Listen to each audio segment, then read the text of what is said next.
It's early morning in Ongar. Driving performance cars packed with the latest technology, the Interceptors are well equipped to flush vehicle crime off of Essex's roads. But a policeman's eye is often the most effective tool of all. Veteran Interceptor Sean's in control of the Evo 8. And Grant's riding alongside, manning the radio. Mike, Yankee X-ray. The boys have just spotted a silver car driving towards them on a housing estate. What's coming down here? But as they turn the car round, it's suddenly parked up with the lights off. Matt, can you check a vehicle for us? Mike, Yankee X-ray. Sean's suspicious. That's weird. Have a little chat with the driver there, mate. Yeah, received. We just found it with two people parked up in the Maples, Fifield Road, Ongar. Maybe the driver's got something to hide. Morning. You just step out of the vehicle for us. Okay.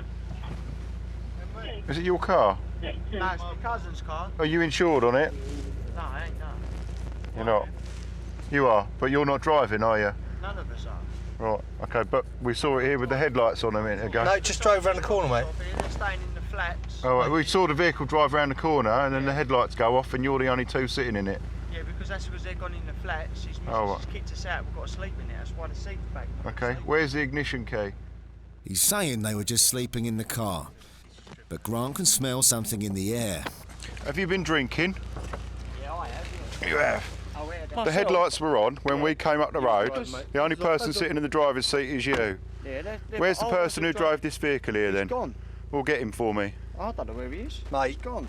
you're going to provide a breath sample. If you're over the limit, you're going to be nicked. Well, I wasn't driving though. You were driving. Right. I was not Do you driving. consent to provide a breath sample? I'd like to see on evidence where I was driving that vehicle. Drunk in charge or driving is both the same thing. What do you mean drunk in charge? I'm not in charge of that. Where's Yes, the you keys were, for it? mate. Have you got the keys for it? Mate, I've just seen it drive around the corner. Yeah, but I wasn't driving it. Walk around the corner. In the eyes of the law, it's an offence to be sat in the driver's seat if you're over the limit, as you're technically in charge of the vehicle.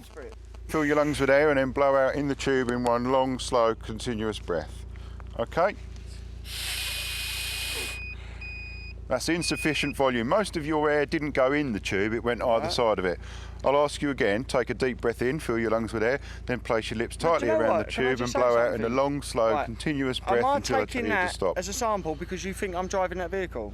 No, you're in charge of that vehicle. Well, where's the keys? I'm not in charge of it. I'm laying in the front because take a deep breath in. No, I'm not. I need to speak to you first. Is that okay?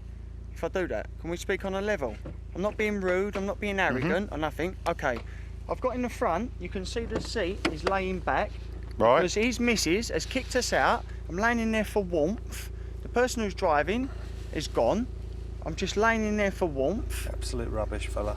Mate, I'll Say tell what you you now. Are you going to provide me with a specimen of your breath for analysis at the roadside? Right, I'll inform you now that failure to provide will lead to your straightforward arrest here and now. Right, and I will supply a breath test if you answer my question. What am I supplying it for? For being... Because you're in charge of that motor vehicle. Why am I in charge of it? Because you're sitting in the driver's seat What, just in a because I'm public sitting road now? with I've the got headlights no keys on. in it. If Are I you going blow to into provide that, a this is what I'm specimen of telling you, breath? If I blow into that, I'll have had a drink, I'll be over limit, but I am not in charge of that vehicle. Are you going to blow into this device? This is your last opportunity to provide me with a sample of breath. If you don't, you will be arrested for failing to I'm going to provide. blow in it and be over the limit, right? So I'll get arrested anyway. Yep. And or I won't because I'm not in charge of the vehicle. Yep. I'll be arrested anyway. Yes. Let's see the seat. With most people, providing a sample of breath just takes a few minutes, but this fella's already taken 10. Are you going to provide a breath sample? What I'm telling you is... Okay, right, you're under arrest now. No, you're under arrest Okay. for being drunk in charge of a motor vehicle. You do not have to say anything, but it may harm your defence if you do not mention when questioned something which you later rely in court. Anything you do say may be given evidence. He's been nicked for refusing to breathe in the bag. For the Interceptors, that's job done. But this chap's got other ideas. I've got a bomb strapped to me. I'm a suicide. Right, I'll tell you what, mate. I'll tell you what, mate. Be an absolute idiot. No, if I've been an Right. idiot. Yes. Do you want me to be an idiot? You are Because being I'll an be idiot. one if you want me to. You are being an I will idiot. be an idiot if you want me Right? to, mate. Be sensible and No, reasonable. no. You Have are I under not been arrest. reasonable? Right, don't Yeah, point I your am finger under at arrest. me. Why not? Hey, look. Yeah, look. You ain't going to win. I'm pointing at you. Right, No, I'm pointing at you. His mouth might have found him during the breath test, but it's now clearly in full working order.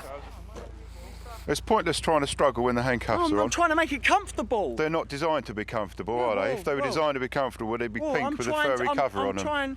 They're not supposed to be comfortable. Would you like that kinky things in with your wife, dear, or something? No, handcuffs are there to restrain people. And I'm trying to make them comfortable. They're hurting me. You won't make them comfortable. They're hurting me. If you relax, they won't hurt. So I was doing that, and you're saying if those pink and furry, they'd be more comfortable. You're being flash. No. Yeah. No need to sweat. Yeah. Right, at this moment in time, you're also under arrest for public.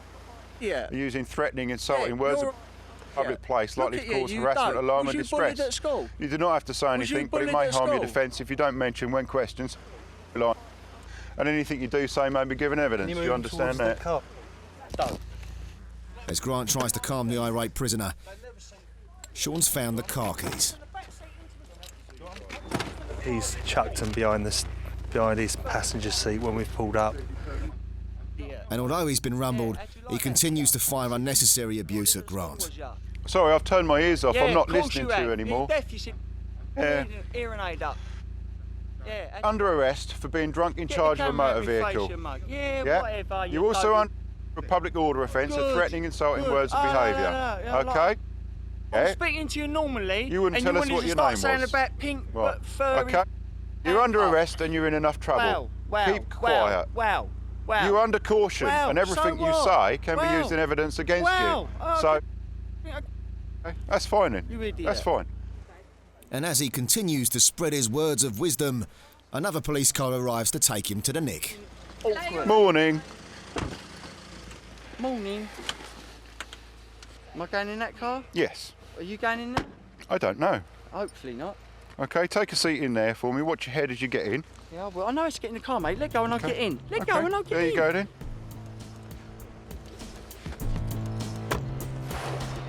In the end, all his fuss was for nothing. As back at the station, he did provide a breath sample, and he wasn't over the legal limit. But his ranting in public earned him an £80 fine. It's Monday evening, generally a quiet time for the Interceptors. Mike Biggers Bignall is driving one of the new Evo 10s.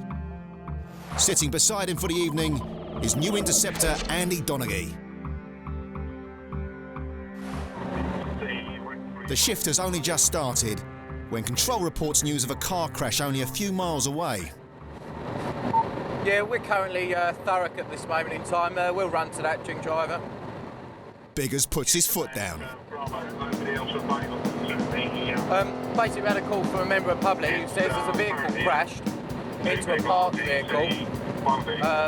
The driver of the vehicle is apparently drunk, he can hardly stand up, so we're just running there to see if we can find him. Left here, I think.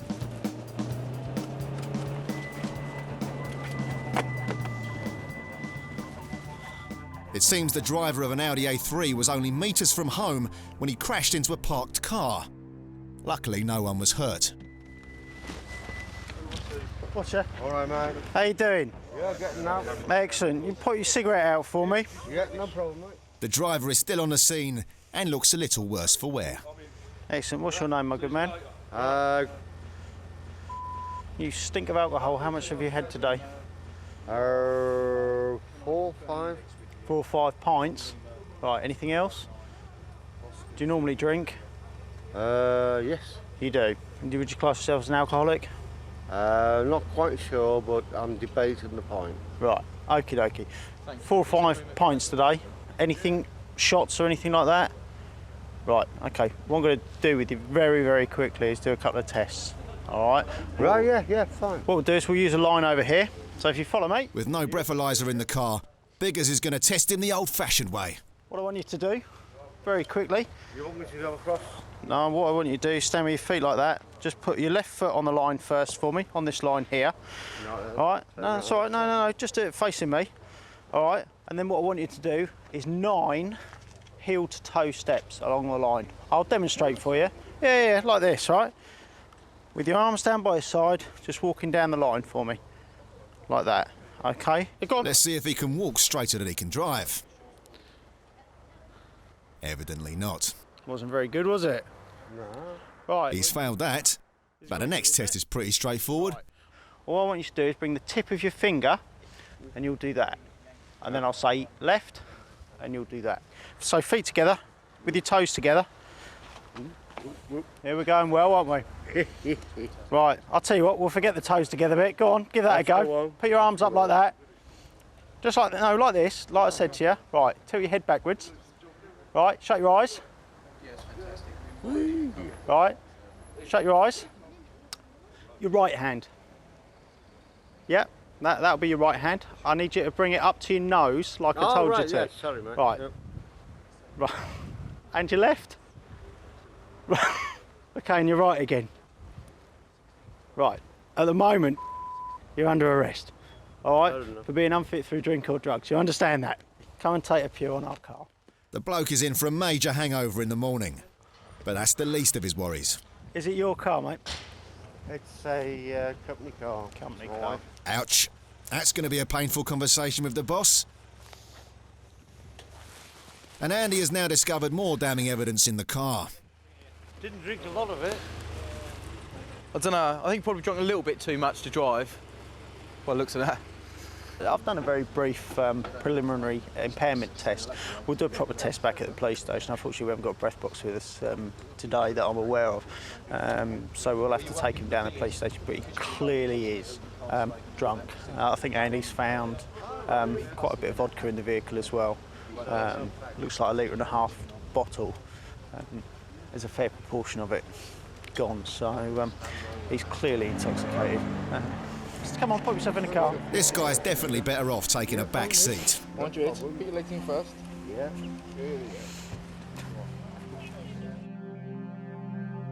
Back at the station, he was found to be nearly 4 times over the legal limit. He later pleaded guilty to drink driving and was banned from the road for 2 years. Early evening, on what's been a quiet and surprisingly sunny winter's day in Basildon. As some locals take advantage of the nice weather, it seems even the criminals are having a day off. We're in Basildon, is there anything we can help with? Out in the police Subaru today are Ian Flynn, known as Flinny, and sitting alongside him, new Interceptor Rob Barlow, manning the radio. Good night.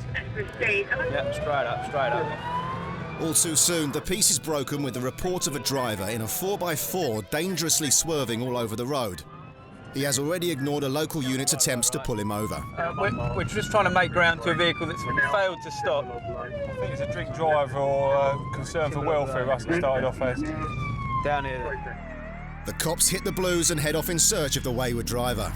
We are Timberlog Lane, QT84. Right, Timberlog Lane, thank you. Upon arriving at the last known location, he's nowhere to be found. Turn around, son. Yeah, Tango 7-1. The vehicle is excess speed most of the way. He has hit the curb a couple of times. Sorry, yeah, what we're trying to do is catch up with a car that's failing to stop, or has failed to stop for a marked unit. They weren't pursuit trained. It's now got an unmarked unit behind it, and we're just trying to make for where it is, but it's going around the estate, so it's a little bit hard to catch up with it. But suddenly, out of the blue, Watch it. the cops are faced with a vehicle heading directly towards them, with 4 other police units on his tail. Flinny reacts quickly, spinning the Scooby around to lead the pursuit. QT84, we're now behind the vehicle, ground commander. So left into Chittock Gate. Speed is 30 miles an hour.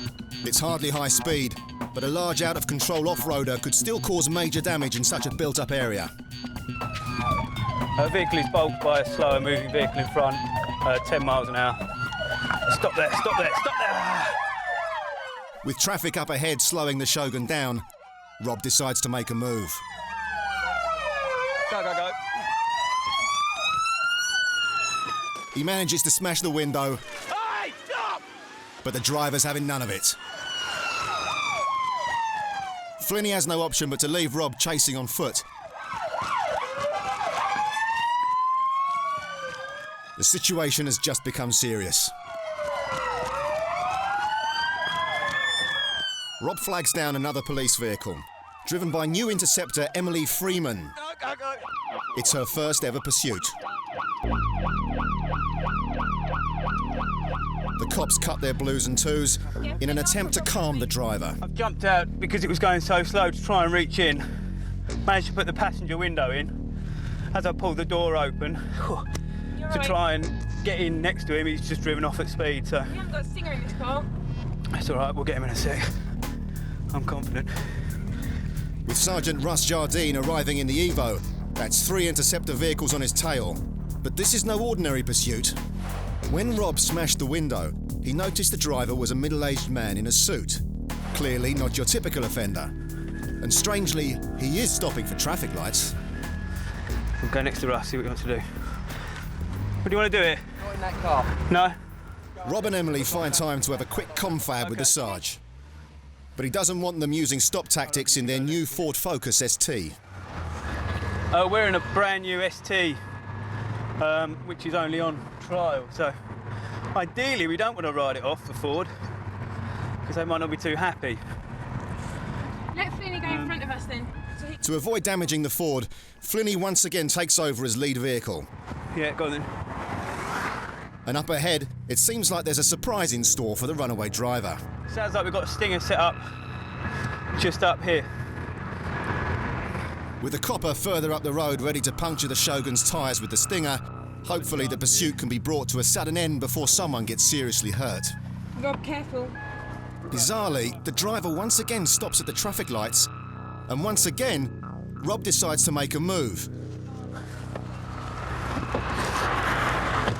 Maybe this time he's finally surrendering. Get out! Get out!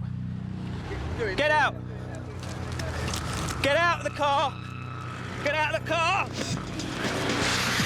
But no, the driver again hits the gas, nearly dragging Rob along with him. No sooner has Rob got back in the car, the driver finally decides to call it a day. He's putting his arm out. Got his keys out! Go, go, go, go! The police quickly move in and nab his keys. The wild goose chase around Basildon has finally come to an end. Amazingly, everyone has escaped unscathed, including the police vehicles. This guy's got a lot of explaining to do, but he's keeping tight-lipped, and Rob thinks he's found out why. His teeth, he's left his teeth in the centre console. Does he want his teeth? What's happened, Rob? Well, originally it came in, I think, as a concern for welfare because the car was a witness called in to say it had been clipping curbs and what have you. We've all got behind it, it's carried on, not stopping. I've had opportunities to try and get to it where I put the window in. As soon as I tried to get in, he was off again. And the second time when I tried to get in this side, just grabbing the keys and he went off again, so I had to pull my arm out really, otherwise I'd get dragged along. And he's been arrested, I think, for drink driving and failing to stop. Job done.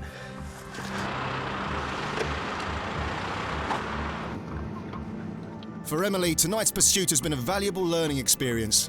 It was my first involvement in any kind of pursuit, so that in itself is exciting.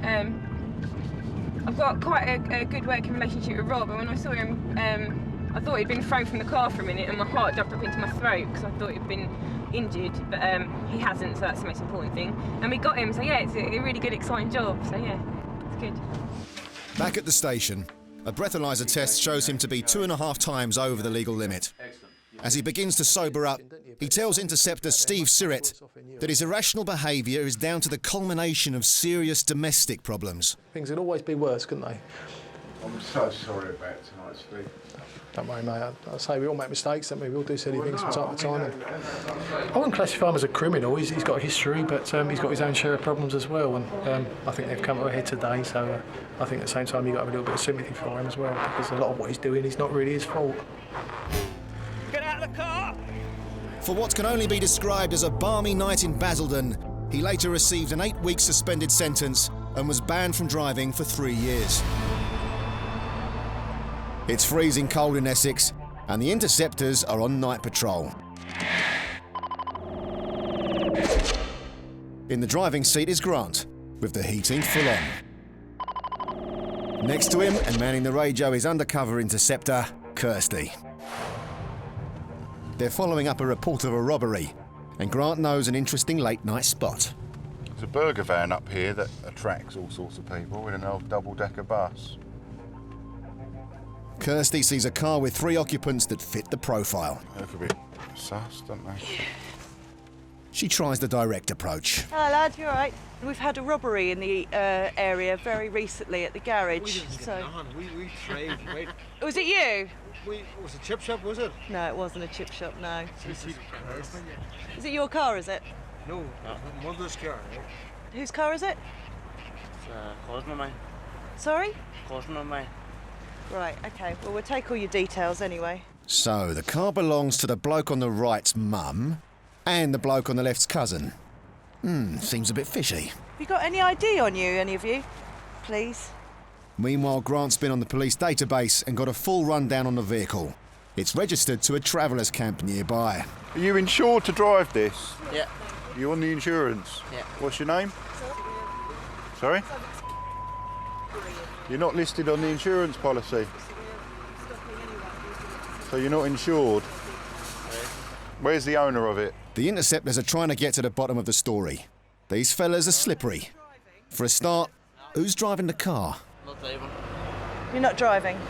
You're sitting in the driver's seat though. I'm freezing cold. Okay. Freezing. Right, where's the owner of the car then? No. Because at the moment you're all going to be arrested on suspicion of theft of the vehicle unless you can come forward with some information.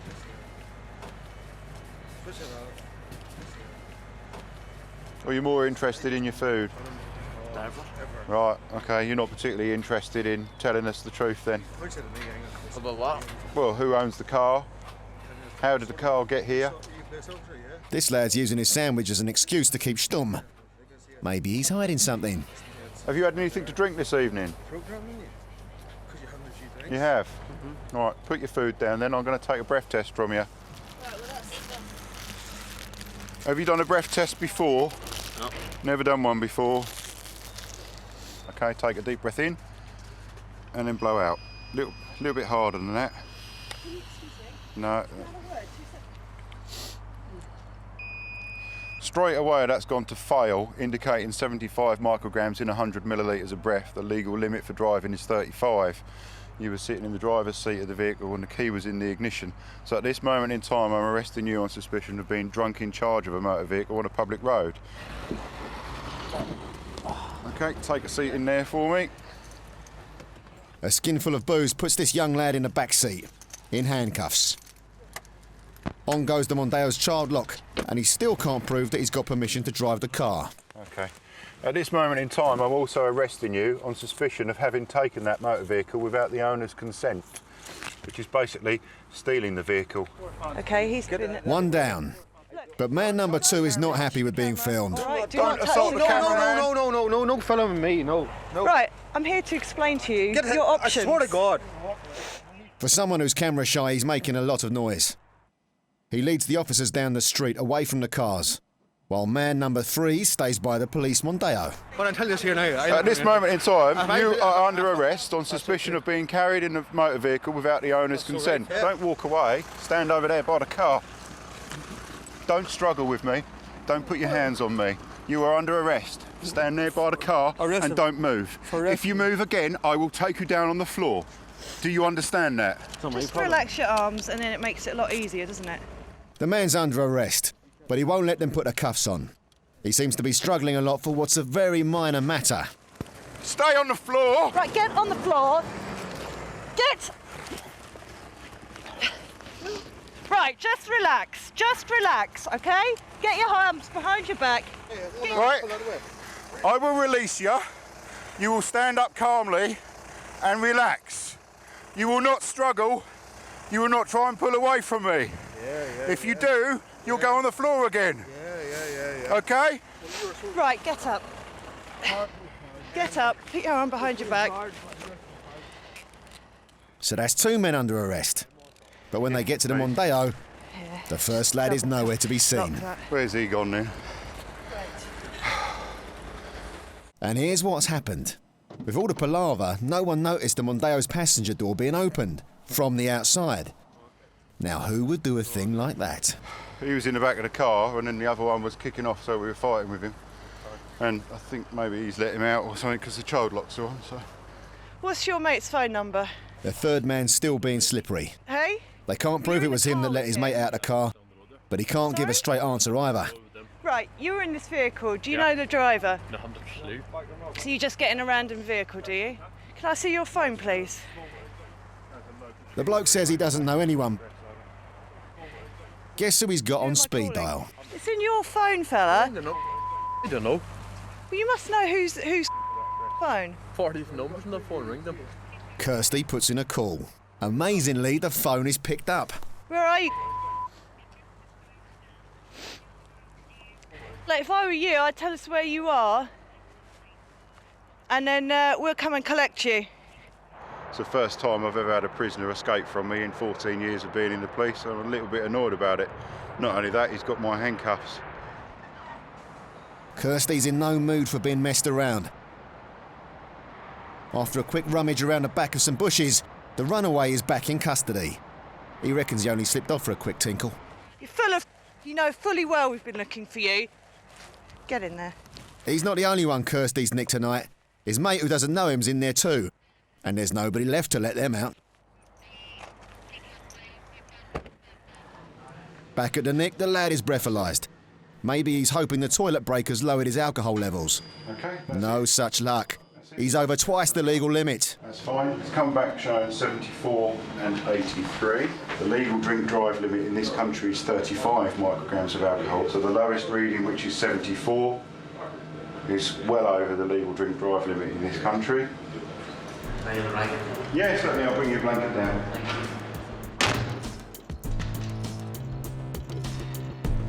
For driving without insurance, obstruction and being over the limits, this driver received fines totalling £230, along with an 18-month ban. His wrestly mate was given a conditional discharge plus £85 costs. And the third man, suspected of helping the driver escape, had no further action taken against him.